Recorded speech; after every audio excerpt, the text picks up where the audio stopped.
2024년도의 절반을 보내고 있습니다. 오늘은 2부 예배 후에 상반기를 또 마무리하는 정리하는 임원회도 있고요. 또 다음 주일인 7월 첫째 주 주일은 우리가 맥주 감사 주일로 지킵니다. 이스라엘 백성들이 첫 추수를 하고 그리고 그때 보리와 밀을 추수를 하게 되면은 하나님께 먼저 감사드리는 그런 예배를 드렸습니다. 그래서 우리가 한 해의 절반을 마감하며 맥주 감사절로 하나님께서 이 한 해의 절반을 이끄셨습니다. 감사합니다 라고 고백하고 또 새로 시작하는 이 한 해의 절반을 주님께 맡겨드리는 그러한 절기이기도 합니다.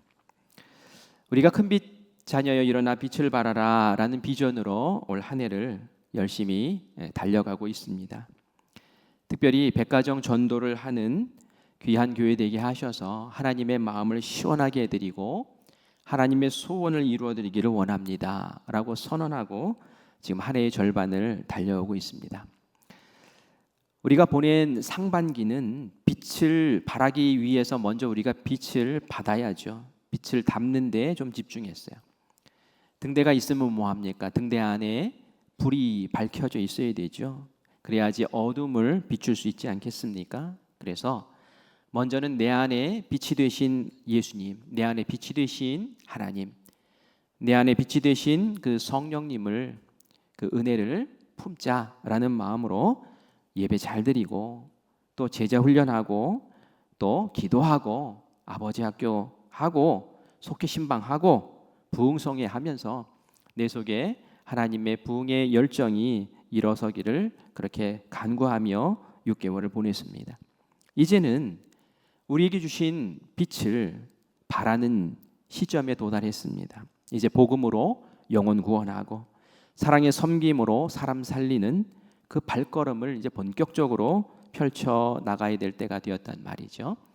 그래서 지난주에는 부채전도도 했어요. 그죠? 온 교인들이 함께 부채전도도 하고 또 이제 11월 첫째 주에는 큰빛 축제를 열 계획입니다. 이 큰빛 축제는 우리가 이제 백가정을 전도합시다라고 그렇게 구호를 외쳤는데 그 열매를 거두는 본격적인 그러한 행사입니다. 그래서 이제는 여름을 지내면서 한 영혼 한 영혼 이름을 올려드리고 또 사랑하고 섬기면서 하나님 앞에 영혼 구원의 아름다운 그러한 길을 우리가 구체적으로 걸어가려고 해요. 그리고 필리핀 단기 선교도 있습니다. 필리핀 단기 선교도 우리가 함께 준비하면서 필리핀에서 이방인들을 구원하는 아름다운 역사도 함께 펼쳐나가기를 원합니다. 그런 꿈을 가지고 이제 하반기를 또 생각하고 준비하고 기대하며 그렇게 나아가기를 바랍니다. 그런데 이런 모습이 안디옥 교회도 있었어요. 처음에 이방인들이 복음을 듣고 예수님을 믿기 시작한다. 이방인들이 예수님을 안다. 그들이 신앙을 고백하고 교회로 모입니다 라는 이야기를 듣고 초대교회 예루살렘 교회는 바나바를 그 안디옥 지역에 파송을 하죠. 그곳에서 바나바는 바울과 함께 교회를 일으켜 세우고 그리고 열심히 제자 훈련을 시켰어요. 말씀 공부를 시키고 기도하게 하고 삶으로 실천하게 하고 그랬어요. 이 기간이 바로 빛을 담는 시간이었죠. 그래서 말씀에 빛을 담고 성령의 빛을 담고 하면서 그 안디옥 교회가 빛으로 충만한 그런 교회가 되었습니다. 그 빛이 가득 채워지자 주변 사람들이 세상 사람들이 알기 시작해요. 무엇을요? 이 사람들은 예수님 따라 사는 사람들이구나. 그래서 별명을 붙여준 것이 안디옥 교인들에게 그리스도인이라는 그런 별명을 붙여줬고 지금 우리도 그리스도인이라는 그러한 호칭을 받으며 살고 있게 되었죠. 어떻게 세상 사람들이 알게 되었을까요? 그것은 그들의 입에서 나오는 빛, 삶을 통해서 나오는 빛, 행동을 통해서 나오는 빛이 예수님 같은 거예요. 예수님 말씀이 삶으로 드러나는 거예요. 먼저 빛으로 가득 채우고 그리고 그 빛을 드러내는 삶. 그것이 안디옥 교회에서 펼쳐졌던 하나님의 아름다운 역사였다는 거예요. 이렇게 그 빛이 가득 안디옥 교회에 채워지자 하나님께서는 안디옥 교회에서 가장 베스트죠. 베스트 아주 중요한 일꾼, 가장 탁월한 목회자 두 사람을 뽑아서 이방인에게 이제는 나가서 복음을 전해라 하고 그들을 사랑의 빛을 전할 선교사로 세우시고 파송을 하시게 됩니다. 사랑의 빛, 생명의 빛, 복음의 빛을 지녔으면은 우리끼리만 가지고 있으면 안 된다는 거죠. 그 빛을 드러내고 그 빛을 나가서 전해야 된다라는 것이 하나님이 가지고 계신 계획이었어요. 그래서 지난 시간 우리는 이들이 선교의 길에 어떻게 나섰는지를 보았습니다. 먼저는 이제 첫 번째 선교지로 하나님께서 보내신 곳이 있었는데 바나바의 고향 구브로였어요. 우리 지도를 한번 먼저 보겠습니다. 지난 시간에도 보았지만 우리 지도를 보면서 한번 살펴볼게요. 여러분 노란색으로 표시된 수리아 안디옥, 여기가 안디옥 교회가 있는 지역입니다.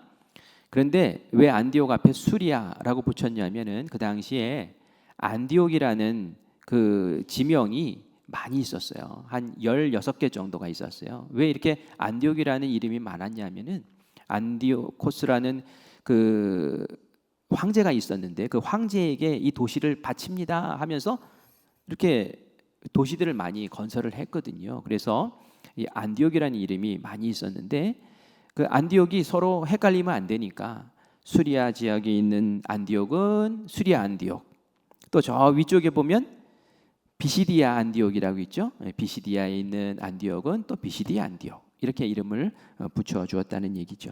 어쨌든 이제 안디옥 교회가 있었던 수리아 안디옥에서 먼저 배를 타고 구브로로 섬으로 가게 되는데요. 구브로로 가려면 배를 타야 되잖아요. 그래서 실루기아라는 항구 도시에 가서 배를 탑니다.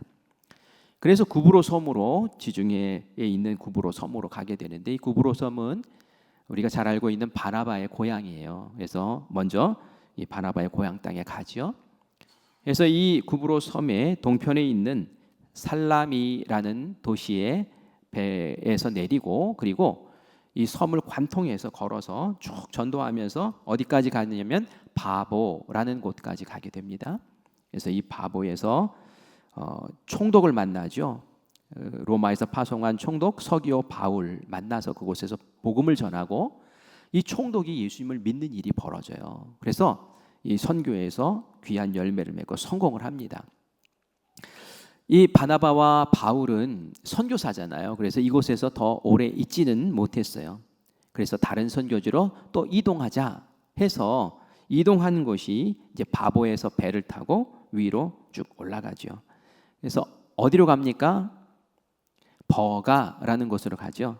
예, 우리 13절, 14절 말씀을 다시 한번 천천히 읽어보도록 하겠습니다. 우리 지명만 생각하면서 같이 읽어볼게요. 같이 읽습니다.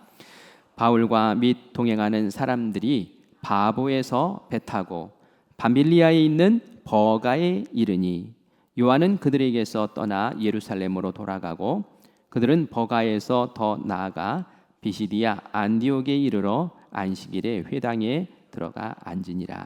아멘. 오늘 여기에서 일어났던 일을 함께 보려고 하는 거죠. 바보에서 어디로 갔다고요? 버가. 지도 다시 보여주세요. 예, 버가로 갔어요. 버가에서 내려서 그곳에서 또 다시 어디로 갔습니까? 비시디아 안디옥으로 더 올라갔다. 이 정도만 알고 우리 또 다음 시간에는 또 그 이후의 여정을 살펴보도록 하겠습니다. 이 바보에서 버가로 갔는데 이 버가라는 곳은 지금 어느 지역이냐면은 터키를 얘기해요. 튀르키예라고 지금은 이름을 부르죠. 근데 이곳에서 한 사건이 일어납니다. 어떤 사건이었냐면은 바나바 바울과 함께 한 팀을 이루었던 마가 요한이 있었는데 이 마가 요한이 도망을 갑니다. 어디로 도망갑니까? 예루살렘으로 도망가 버렸어요. 예루살렘에 부모님이 계시거든요. 그래서 이 부모님 계신 곳으로 도망을 갑니다. 왜 도망을 갔을까요? 다음 목적지가 비시디아 안디옥인데요. 이 안디옥까지 가려면 험산 줄령을 통과해야 돼요. 그 길이 한 200km나 됐다고 그래요. 200km 되는 길이었고요. 또 해발 3,700m의 타우루스 산맥이 있었답니다. 그러니까 이 산맥을 넘어서 이 가는 일이 여정이 이게 만만치가 않은 거예요. 사실은 이 마가 요한은 바나바와 바울 통해서 한번 세계 여행이나 한번 해볼까라는 그런 안일한 마음이 있었던 것 같아요. 바울과 바나바는 하나님께 소명받은 사람이죠. 그런데 이 마가 요한은 그냥 이 바나바의 조카였으니까 바나바의 그 권면과 또 도움으로 이 일행에 끼어서 약간은 여행하는 마음으로 그렇게 룰루랄라 하면서 갔다가 이거 조금 가다 보니 너무 힘들고 고된 거예요. 그런데 또 산맥도 넘어야 되고, 그리고 그 산맥에는 산적들이라고 하죠. 산적들이 출몰을 하니 이거 너무 힘들다, 고되다 해서 중간에 포기하고 도망을 가는 일이 벌어집니다. 이것 때문에 사도 바울이 이 마가 요한을 아주 못마땅하게 생각합니다. 함께 걷는 그 길, 사명의 길, 사역의 길을 중간에 포기하고 주저앉아 버리니 이 사도 바울의 눈에 얼마나 무익한 사람으로 보이겠어요. 정말 무책임한 사람. 우리도 이 세상 살아가면서 그런 사람들 보면 함께하고 싶지 않잖아요. 그래서 나중에 마가 요한을 다시 2차 전도 여행 때 같이 데려갑시다 라고 할 때에 절대로 못 데려간다고 그렇게 바울이 반대하고, 나중에 바나바와 바울이 의가 상해서 갈라지는 일이 벌어지는데 바로 이 일 때문에 그랬다라는 거예요. 우리가 나중에 또 상세하게 살펴보도록 하겠습니다. 어쨌든 이 바울과 바나바는 이 버가에서 이 마가 요한을 떠나보내고, 그리고 그곳에서는 어떤 선교 사역을 하지 않아요. 그리고 나서는 바로 비시디아 안디옥, 그 험한 길을 건너서 이 비시디아 안디옥으로 가게 되지요. 비시디아 안디옥에 도착한 바나바와 바울은 먼저 안식일에 회당을 찾아갑니다. 회당은 유대인들이 모여서 하나님께 예배드리는 곳이지요.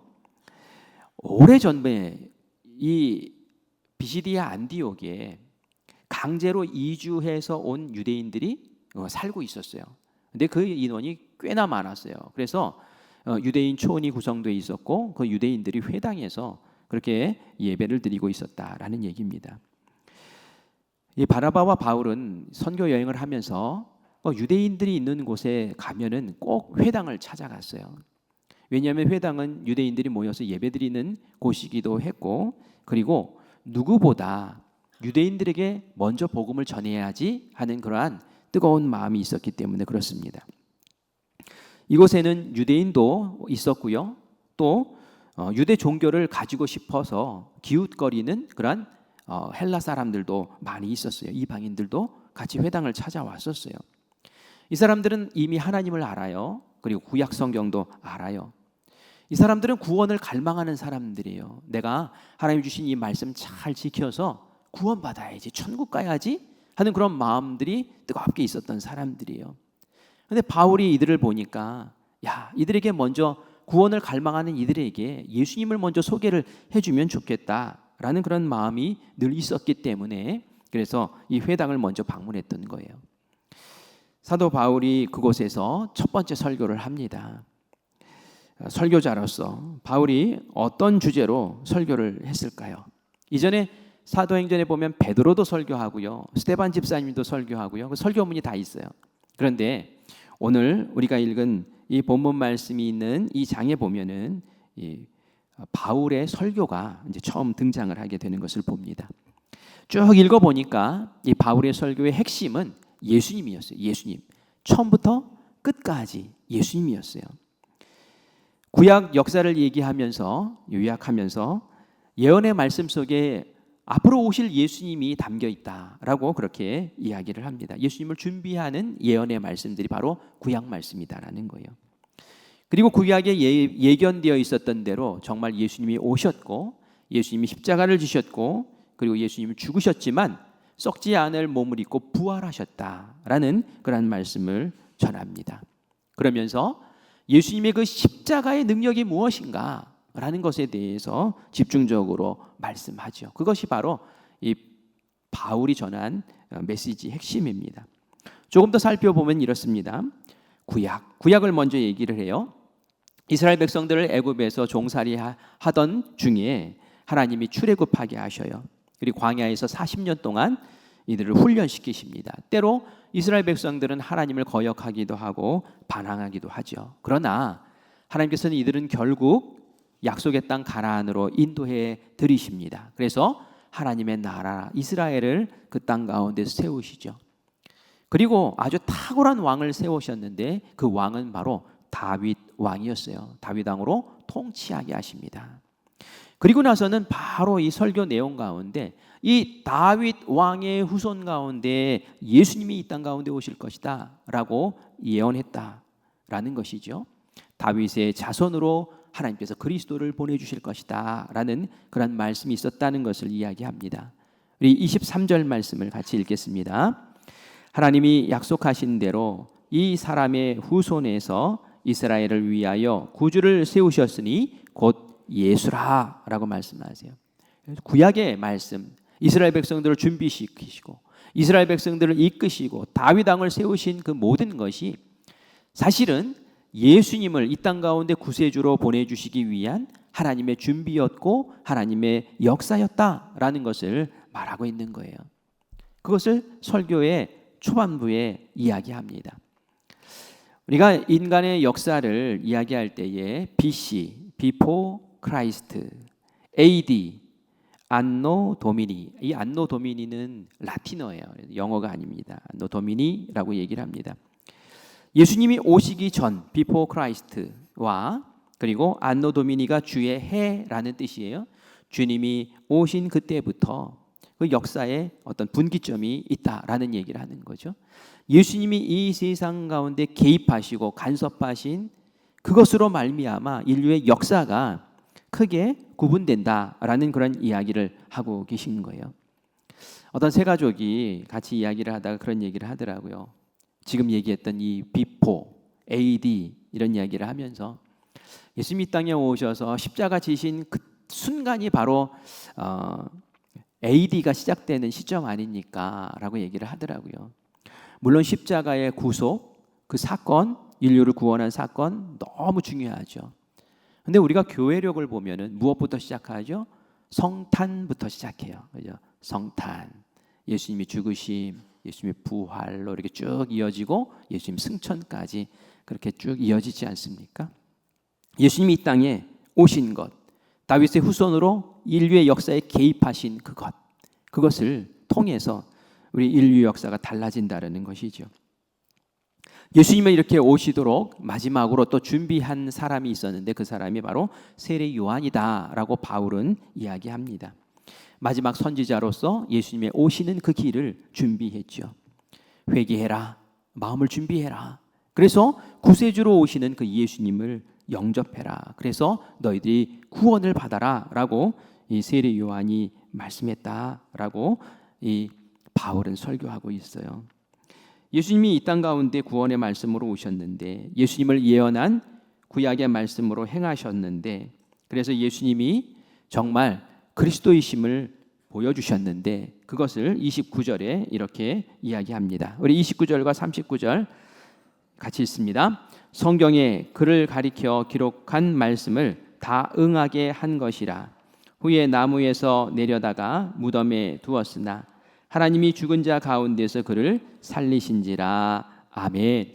예수님이 이 땅 가운데 사시면서 행하셨던 그 모든 일들을 보면 구약에 예언되어 있던 것들을 다 하나하나 이루셨다라는 거예요.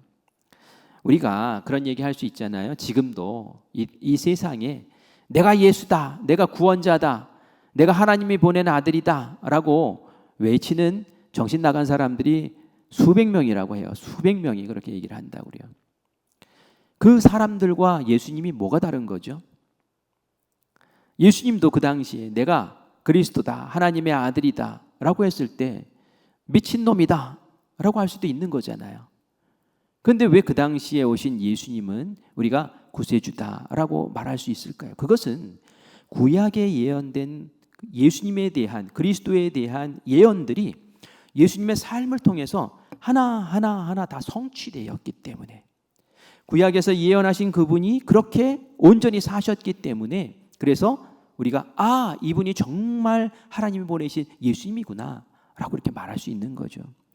그래서 29절에 그렇게 말씀하는 거예요. 성경에 그를 가리켜 기록한 말씀을 다 응하게 하셨다. 그런데 특별히 이 구세주는, 메시아는 나무에 달려 죽을 것이다 라는 예언의 말씀이 있었는데 정말 그 예수님이 십자가에 달려 죽으셨다는 거예요. 그리고 이분이 영원히 죽는 것이 아니라 썩지 않을 육체를 가지고 다시 일어날 것이다 라는 예언이 있었는데 정말 예수님이 무덤 속에 3일 동안 있다가 부활하셨어요. 부활의 육체를 입고 부활하셨다는 거예요. 다시 살아나셨다는 거예요. 이렇게 하나님의 말씀을 그대로 이루신 이분이야말로 정말 그리스도 메시아시고 우리를 구원하실 분이고, 그리고 하나님의 우리를 구원하시는 방법이다라는 것을 알려주는 거죠. 십자가는 우리에게 무엇을 말해줍니까? 많은 것들을 얘기하자면 우리의 죄가 얼마나 큰가를 알려줘요. 우리의 죄가 그냥 해결이 되지 않으니까 하나님이 독생자 예수님을 이 땅 가운데 보내주셔서 죽여야지만 이 죄를 씻을 수 있구나라고 할 정도로 우리의 죄가 크다라는 얘기죠. 그 십자가의 보혈은 바로 나를 위한 거예요. 그것을 우리가 은혜로 탁 받아들이는 순간 우리의 마음에 회개가 생기고요. 그리고 속죄의 은혜를 다시 한번 느끼면서 우리가 다시 은혜로운 백성들로 의롭다 칭의 받으며 하나님의 자녀로 다시 탄생하게 되는 줄 믿습니다. 그래서 우리는 이 세상에 살지만 더 이상 죄의 노예로 살지 않고 예수님의 보혈로 죄를 씻고 그리고 의로운 사람, 하나님의 자녀로 특권을 누리며 권세를 누리며 살게 되는 줄 믿습니다. 바울은 다른 것 전하지 않았어요. 처음부터 끝까지 그냥 예수님만 전해요. 예수님의 십자가만 전합니다. 그 십자가의 은혜가 어떤 것인지 우리 38절과 39절에 말씀하고 있어요. 우리 같이 읽겠습니다. 시작. 그러므로 형제들아 너희가 알 것은 이 사람을 힘입어 죄사함을 너희에게 전하는 이것이며 또 모세의 율법으로 너희가 의롭다 하심을 얻지 못하던 모든 일에도 이 사람을 힘입어 믿는 자마다 의롭다 하심을 얻는 이것이라. 아멘. 십자가의 은혜는 이런 것이라는 거예요. 뭡니까? 바로 이 사람을 힘입어 죄사함을 얻는다는 거예요. 이 사람이 바로 예수님을 통해서 죄사함을 얻게 된다는 거예요. 그 이전에 예수님이 오시기 전에는 어떻게 해야지 죄사함을 얻었어요? 하나님이 주신 율법을 잘 지켜야지 죄사함을 얻었어요. 예수님을 모르는 사람들은 의로움을 받기 위해서, 천국 백성 되기 위해서 모든 율법을 다 지켜야만 했습니다. 그래서 그 율법, 받은 율법을 지키려고 몸부림을 쳐요. 300개가 넘는 그 율법을 지키려고 애를 썼던 거예요. 그런데 그 율법을 보면 볼수록 느껴지는 것은 절망이었어요. 이 율법을 어떻게 다 지켜요? 그 모든 법을 어떻게 다 지키냔 말이에요. 그래서 지키지 못하면 천국 갈 수 없다는데, 구원이 없다는데 얼마나 그 마음이 괴롭고 어려웠겠습니까? 불가능한 거예요. 그러니 좌절하고 낙심할 수밖에 없죠. 그러나 예수님이 오셔서 십자가 지시고 우리를 그 십자가의 대속으로 피 흘리심으로 우리를 용서해 주셨다라는 그것만 믿기만 하면 죄사함을 받게 되고 의롭다 하심을 얻게 된다라고 그렇게 말씀하고 있는 거죠. 그게 바로 십자가의 능력이라는 거죠. 누가 의롭다고 인정해 주시는 겁니까? 내가요? 아니에요. 하나님이 예수님을 통해서 너희가 의롭게 되었다라고 내가 인정해 주마라고 말씀하시는 거예요. 그래서 우리가 칭의라고 그렇게 얘기를 하죠. 예수님 의롭다고 그렇게 칭해 주셨다는 거예요. 그리고 하나님의 자녀로 인정해 주시고 하나님 나라에 들어갈 자격자로 하나님께서 인정해 주신 것이죠. 우리가 탕자의 비유를 보면은 작은 아들이 아버지에게 유산을 미리 당겨서 나가서 진탕 쓰고 거지가 되어서 돌아옵니다. 그때 나는 아버지 앞에 죄인이야. 나는 아버지에게 더 이상 아들이 아니야. 나는 아버지에게 돌아가서 종으로 써달라고 그렇게 말씀드려야지 하고 왔어요. 본인의 마음은 그랬어요. 그런데 하나님의 마음, 아버지의 마음은 어떻습니까? 너는 내 아들이야. 반지를 끼워주고 새 옷을 입혀주고 아버지가 너 나의 아들이야 라고 그렇게 인정해주고 칭해주는 그 순간 종으로 살겠습니다 라고 했던 그 사람은 모든 죄를 용서받고 그 아들로 인정받는 일이 있었던 것처럼 하나님은 우리에게 예수님을 통해서 이런 은혜를 베푸시기 원하셨다는 거예요. 그래서 우리가 십자가를 볼 때에 그냥 무덤덤하게 볼 수 있는 게 아니에요. 우리가 십자가가 없으면은 율법 지키느라고 전전긍긍하고 늘 죄책 속에서 떨어야 되고 내가 정말 구원받을 수 있을까? 이런 불안감과 안타까움 속에서 정말 불안한 신앙생활을 해야 돼요. 그러나 예수님이 이 땅 가운데 오심으로 말미암아 십자가를 지심으로 말미암아 그 십자가 나의 죄를 대속하는 십자가가 됨으로 말미암아 죄사함의 혁명이 일어났다라는 거예요. 율법이 구원의 유일한 방법이라고 생각하는 사람들이 아직도 있어요. 마치 율법을 하나 지키면 마일리지 이렇게 쌓이는 것처럼 생각하는 사람들이 있단 말이에요. 구원의 마일리지 쌓는 듯이 그렇게 사는 사람들도 있다는 말이에요. 수십 년 동안 내가 열심히 율법 지켜서 구원의 마일리지를 이만큼 쌓아놓으면 나 천국 가는 비행기 탈 수 있을 거야 이렇게 생각하는 사람도 있단 말이에요. 얼마 전에 무슬림 이슬람교 믿는 사람들이죠. 1,300명이 죽는 사건이 벌어졌어요. 어떤 일이 벌어졌을까요? 뭐 전쟁이 일어났을까요? 폭탄이 터졌을까요? 그게 아니었어요. 보니까 사우디아라비아의 메카라는 곳이 있잖아요. 그곳에 마호멧의 묘지가 있대나요? 뭐가 있대나요? 그러니까 그곳을 성지순례하는 사람들이 이렇게 찾아온단 말이에요. 그런데 이 성지순례하는 그 기간에 1,300명이 죽었어요. 왜요? 열사병에. 엄청나더라고요. 사진을 보니까 그냥 길이 사람들로 꽉 쟁여져 가지고 말이죠. 거기를 갑니다.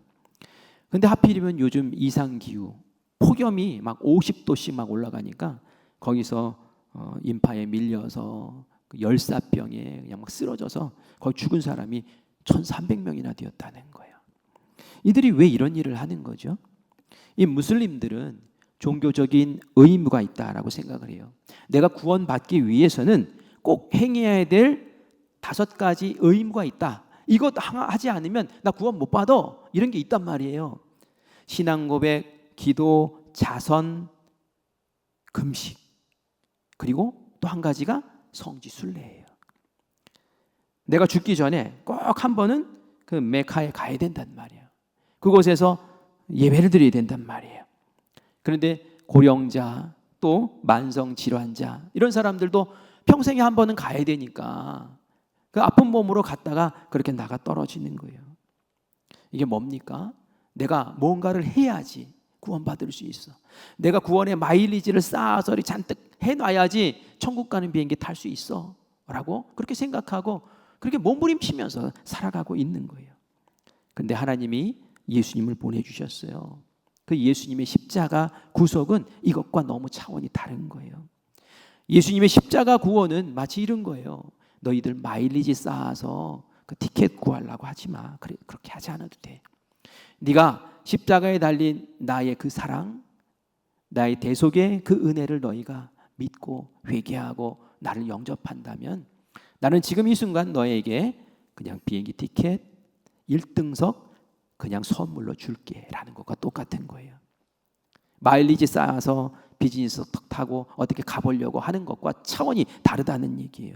그게 바로 복음이라는 거예요. 그래서 복된 소식, 기쁜 소식이라고 우리가 말하지 않습니까? 우리 갈라디아서 2장 16절 말씀 천천히 한번 같이 읽어보겠습니다. 시작. 사람이 의롭게 되는 것은 율법의 행위로 말미암이 아니요 오직 예수 그리스도를 믿음으로 말미암는 줄 알므로 우리도 그리스도 예수를 믿나니 이는 우리가 율법의 행위로서가 아니고 그리스도를 믿음으로써 의롭다함을 얻으려 함이라. 율법의 행위로서는 의롭다함을 얻을 육체가 없느니라. 아멘. 이게 복음이에요. 율법으로 율법 지킨다고 구원받는 율법의 행위로 의롭다 하심 얻을 사람 없다라는 거예요. 오직 예수님께서 우리에게 주신 그 십자가 사랑 대속으로 말미암아 그것을 믿습니다 라고 고백하고 그것을 품는 사람이야말로 구원에 이르게 되는 줄 믿습니다. 바로 이런 얘기들을 바울이 쭉 해주는 거예요. 율법만 알았던 그 사람들에게 쭉, 구약만 알았던 그 사람들에게 예수님을 쫙 지금 설명해 주는 거예요. 이런 구원의 복음을 말할 때에 율법 지키면서 마음이 불안하고 이거 나 다 못 지켰는데 이거 나 지옥 가는 거 아니야? 하면서 마음의 짐이 컸던 사람들의 마음이 얼마나 시원해졌겠어요. 그 예수님이라는 분만, 그 십자가만 우리가 붙잡으면 되는 거야? 그것을 믿기만 하면 되는 거야? 특별히 유대교로 개종한 이방인들이 그 회당에 많이 찾아와 있었거든요. 그런데 그 이야기를 들으니까 막 마음이 개운해지는 거예요. 맞아, 그렇구나. 그래서 이 사람들이 말합니다. 바울에게 얘기하는 거예요. 다음 주에도 한 번 더 와달라고. 이 회당에서 복음 좀 더 얘기해 달라고. 그 마음에 막 기쁨이 찾아온 거예요. 그게 막 요청하는 그런 이야기를 들을 수 있어요. 이제 한 주가 지났어요. 그래서 회당에 사람들이 잔뜩 모여 있어요. 말씀을 보니까 44절에 이런 말씀이 있더라고요. 하나님 믿는 사람들만 모인 게 아니라 온 시민이 다 모였대요. 온 시민이. 그 큰 도시에 있는 하나님을 믿지 않는 사람까지도 다 모인 거예요. 막 소문을 낸 거예요. 뭐 이거 엄청난 게 있어 하면서 이야기했던 거죠. 다 모인 거예요. 저는 이 모습을 보면서 참 놀랍다라는 생각이 들었어요. 왜 놀라우냐면은 이전에 바울이 복음을 전하고 또 전도하고 할 때에 꼭 기적 이런 것들이 많이 일어났거든요. 막 귀신이 내어 쫓긴 받는다든지 아니면 병이 고쳐진다든지. 그럼 사람들의 관심이 확 쏠리잖아요. 기적이야, 놀라운 일이야 하면서 마음이 막 사람들이 막 모여들고 마음이 확 열리잖아요. 그때 복음을 탁 전하고 했는데 이 비시디아 안디옥에서는 말이죠, 그냥 회당에서 복음만 전했어요. 복음만 전했는데 이 복음 속에서 자유를 누리는 거예요. 자유를 누리는 거예요. 율법 지켜서 천국 가는 게 아니었구나. 그렇게 안 해도 돼? 정말 예수님만 믿으면 되는 거야? 하면서 그 십자가의 은혜를, 십자가의 능력을 이들이 알면서 확 모여들기 시작했다는 거죠. 이렇게 십자가의 은혜는 능력이 있는 거예요. 십자가의 그 능력과 그 은혜를 우리가 간과하면 안 된다는 거예요. 그걸 꽉 붙잡아야 되는 거예요. 그게 얼마나 소중한 건지 몰라요. 우리 기독교인들에게만 주신 하나님의 특권이다. 그것이 바로 십자가 은혜다라는 것을 오늘 이 시간 다시 한번 깊이 마음 가운데 묵상하시고 하나님 앞에 감사하시기를 간절히 바랍니다. 사람들이 바글바글 모였어요. 그곳에서 또 바울이 진리를 선포하고 싶어 하죠. 그런데 이게 웬일입니까? 유대인들이, 하나님 아는 사람들이, 구약을 아는 사람들이 처음에는 그 복음의 말씀을 듣고 그런 게 있어? 이렇게 했던 사람들이 마음이 휙 돌아섰어요. 왜 돌아섰을까요? 그 유대인의 지도자들이 말이죠, 쌓아놓은, 그 율법주의자들이 쌓아놓은 마일리지가 얼마나 많겠어요. 내가 지금까지 쌓아놓은 거 아깝잖아요. 지금 와서 막 이상한 소리 하고 있어요. 그리고 그들의 마음을 어렵게 만들었던 게 하나 있었어요. 우리 45절 말씀 같이 읽겠습니다. 시작. 유대인들이 그 무리를 보고 시기가 가득하여 바울이 말하는 것을 반박하고 비방하거늘. 아멘. 뭐라고 얘기해요? 유대인들이 그 무리, 온 시민들이 바글바글 모인 것을 보고 그 마음에 무엇이 생겼다고요? 시기심이 생긴 거예요. 이제까지는 우리가 인정받고 율법 잘 지키면서 네가 더 잘 지키냐 내가 잘 지키냐 막 이러면서 의시되고 이랬었는데 그 율법도 필요 없다고 하죠. 많은 사람들이 자기들에게 관심이 없고 어디에게 관심이 있어요? 지금 바울의 복음에만 관심이 있는 거예요. 그러니까 마음에 열불이 올라오는 거예요. 참 본질적이지 않은 것에 목숨 거는 사람들이죠. 이게 잘못된 문제라는 거예요.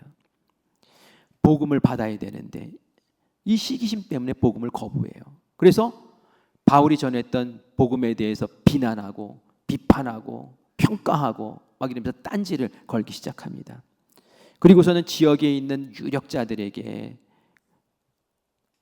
그 힘 가진 사람들을 선동해 가지고 바울과 바나바를 그 지역에서 쫓아내도록 핍박을 하기 시작합니다. 결국은 핍박 속에서 바울과 바나바가 더 이상 복음을 전하지 못하고 그리고 그 지역을 떠나 다른 곳으로 옮겨가게 되는 것을 보게 돼요. 참 이런 모습 보면 속상하죠. 이건 실패한 것 같기도 하고 그런 마음이 들어요. 근데 이 모습이 어쩌면 우리가 겪는 모습일 수도 있다는 거예요. 우리 전도대원들이 전도하러 나가요. 그리고 복음을 전하고 또 나눠주고 그래요. 거절해요. 그죠? 안 받으려고 그래요. 때로는 받았다가 바닥에다 던져버리기도 하고요. 또 심한 사람은 한 소리 하고 또 욕도 하기도 합니다. 이런 거 들으면 속상해요. 난 예수님 위해서, 하나님 위해서 이렇게 나만 복음 알고 나만 행복한 게 아니라 나에게 주신 이 행복을 같이 나누고 싶어서 하는 것인데 주눅 들고 또 해야 되나? 이제 못하겠다. 막 이런 마음 생긴단 말이에요. 바울은 어땠겠어요? 열심히 복음 전하고 많은 사람들이 듣고 싶어하는 그 자리에서 이제는 쫓겨나서 나간단 말이에요. 이때 전도자의 사명을 포기했습니까? 낙심했습니까? 좌절했습니까? 주저앉았습니까? 바나바와 바울은 어떻게 했을까요? 우리 47절 말씀 같이 읽겠습니까? 주께서 이와 이같이 우리에게 명하시되 내가 너를 이방의 빛으로 삼아 너로 땅끝까지 구원하게 하리라 하셨느니라 하니 아멘. 바울은 생각했어요. 주님이 나에게 주신 사명, 주님이 나에게 주신 마음을 다시 한번 상기했어요. 그게 뭡니까? 바로 이방에게 복음 전하는 빛으로 너를 땅끝까지 구원하는 사람으로 내가 쓸 거야. 바울아, 괜찮아. 바울아, 하나님은 알지만 예수 모르는 그 유대인들은 시기심 때문에 자기들이 쌓아놓은 그 율법의 그 마일리지 때문에 너를 비난하고 너를 비방하고 너를 핍박했지만 괜찮아. 이방인들에게 너는 복음을 전하면 돼. 유대인들은 그만하면 됐어. 너는 이방인에게 또 가면 돼. 아멘. 알겠습니다. 하나님 저를 이방인의 빛으로 삼으셨죠. 그렇다면 또 다른 길로 또 떠나겠습니다 하면서 낙심하지 않고 또 다른 땅 끝을 찾아서 그렇게 복음 전하러 움직이는 그런 모습을 보게 됩니다. 유대인들은 복음을 거부하고 비방했어요. 핍박했어요. 그런데 이 비시디아 안디옥에서 정말 핍박과 거부만 있었을까요? 그렇지 않았어요. 우리 48절 말씀도 같이 읽겠습니다. 시작. 이방인들이 듣고 기뻐하여 하나님의 말씀을 찬송하며 영생을 주시기로 작정된 자는 다 믿더라. 엄청난 사람들이 믿은 거예요. 유대인들은 안 믿겠다고 버텼지만 그 자리에 함께했던 복음을 들었던 이방인들은 그 복음을 듣고 예수 믿는 아름다운 역사가 일어난 줄 믿습니다. 하나님 구원하기로 작정한 사람들은 반드시 거두어내시는 분이신 줄 믿습니다. 그래서 우리가 전도하다가 거부당하고 또 때로는 정말 면목 없이 무안당하고 이럴 때에 낙심하지 마셔야 돼요. 우리 부흥성회 할 때에 이현식 목사님이 그런 얘기 하시더라고요. 전도는 우리가 잘 생각하시면 오해하는 게 있다고. 처음부터 끝까지 내가 다 해야 된다고 생각한다고. 그 오해라고. 오해하지 맙시다 라고 얘기하면서 강조했던 게 그거예요. 전도에는 하나님의 역할이 있고 사람의 역할이 따로 있다라는 거예요. 사람의 역할은 뭐예요? 전도를 하는 거예요. 복음의 씨를 뿌리는 거예요. 밖에 나가서 복음을 전하고 사람에게 예수님을 소개하는 거예요. 그게 바로 씨 뿌리고 또 물 주는 거예요. 또 만나서 착한 일로 그들을 격려해주고 그런 거예요. 하나님이 하시는 역할은 뭘까요? 하나님은 열매 맺게 하시는 그 사람 믿게 하고 그 사람이 예수님을 고백하게 만들고 또 그 사람이 하나님의 사람으로 되게 결단하게 만드는 것은 하나님 몫이라는 거예요. 열매되게 하시는 것은 하나님이 하시는 것. 그래서 우리도 하나님과 함께 이 전도 협력하면서 이끌어 나가는 거예요. 내가 할 일만 하면 되는데 하나님 이 사람이 결신 안 하고 나를 비방하고 나를 핍박하고 그것까지 우리가 신경 쓸 필요 없다는 거예요. 나는 내가 할 일 다 했으니 이제는 하나님이 역사하십시오. 그러면 하나님이 열매 맺은 사람들 우리 또 추수하면 되는 거죠. 절대로 낙심하지 말라는 거예요. 바울은 이 일을 실패했다고 생각하지 않아요. 왜냐하면은 우리 52절 말씀을 보면은 알 수 있어요. 같이 읽겠습니다. 시작. 제자들은 기쁨과 성령이 충만하니라. 아멘. 이 비시디아 안디옥을 떠나는 이 제자들 바나바와 바울 마음이 어땠다고요? 기뻤대요. 그리고 성령이 충만했대요. 절대 낙심하고 주저앉지 않았어요. 왜? 그 이방인들이 그 비시디아 안디옥에 있는 이방인들이 복음을 받았거든요. 유대인들은 거부했지만. 그래, 하나님께서는 나를 또 이방인을 전도하는 이방의 빛으로 나를 사용하시는구나 라는 생각을 하면서 발걸음 가볍게 또 다른 지역으로 옮겨가는 이 모습을 봅니다. 오늘 우리가 이 말씀을 들으면서 한 세 가지 정도를 생각할 수 있어요. 하나는 뭐냐? 복음, 이 복음이라는 것. 이 복음이 가치 없는 게 절대로 아니다. 이건 비교할 수 없는 어마어마한 선물을 우리에게 주신 것이다 라는 거예요. 정말 예수님의 십자가 없으면 우리는 율법의 그 짐에 짓눌려 가지고 정말 어렵게 신앙생활을 했을 거예요. 그러나 우리가 예수님이 주신 그 복음을 알기에 이 복음을 통해서 하나님께 감사할 수 있는 그 신앙의 여정을 우리가 함께 걸어가야 될 줄 믿습니다. 그래서 우리가 감사해야 돼요. 우리 맥주 감사절을 준비하면서 다른 많은 감사할 것들을 찾지만 가장 소중한 감사는 바로 예수님의 십자가입니다. 하나님께서 우리에게 값없이 내어주신 그 선물을 깊이 묵상하면서 하나님 앞에 감사하시기를 바라요. 그리고 우리가 이제 하반기부터는 이제 열심히 구체적으로 전도하는 삶을 살아야 돼요. 근데 하나님에게 빛을 받았으니 이 빛을 이제 증거하는 삶을 살아요. 이것은 우리의 정체성이에요. 우리를 하나님이 그리스도의 증인되라고 분명히 말씀하셨고 그것 때문에 이 땅에 보내신 거예요. 그러므로 우리는 이제는 전도하는 일에 우리가 앞장서고 그리고 이방의 빛을 전하는 사람으로 세움받아야 될 줄 믿습니다. 그것이 하반기를 준비하고 또 하반기를 시작하는 우리 큰빛교회에 주신 하나님의 마음인 줄 믿습니다. 오늘 이 시간 우리 이 세 가지를 생각하면서 하나님께 감사하시고 또 결단하시고 새로운 삶으로 2024년도를 아름답게 꾸려나가는 우리 모두가 되기를 간절히 축원합니다.